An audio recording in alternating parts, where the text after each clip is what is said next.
কথার স্টাইল পুরাই ক্ষেত। আফাকে ওয়াক করে হাসা কথা কইছেন, কেমনে বুঝলেন যে আমি ক্ষেতের তো উঠাইছি? বিশ্বাস করেন কাল হারাইতেও আমি হুদ্দা থাকা চোখ বুঞ্জা দিই যে আমার আব্বার বাদাম ক্ষেত, হৌরা ক্ষেত, ধান ক্ষেত।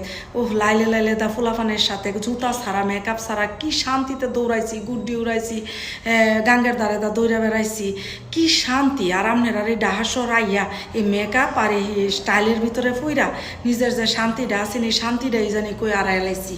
এমন আফাক্কের আপনি মনের কথা কইছেন, সবাই তো এটা বুঝে না। আপনি কেমনে বুঝলেন যে আমি ক্ষেতের আইছি? এ আমার স্টাইল পুরা ক্ষেতের স্টাইল কি লেখা থাকতো না কোন কথার স্টাইল তো ক্ষেত থাকবই, কারণ আমি ক্ষেতের আইছি।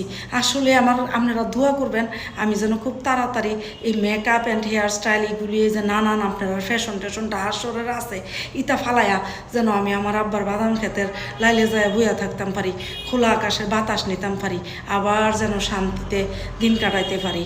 এই ডাহার শহরে একটুও ভাল লাগে না আমার, বিশ্বাস করে না, একটুও ভাল লাগে না, এই কাম কাজ একটুও ভাল লাগে না। এই আপনি আমার মনের কথাটা কইছেন, আপনার আফা অনেক অনেক ধন্যবাদ জানাই, থ্যাংক ইউ।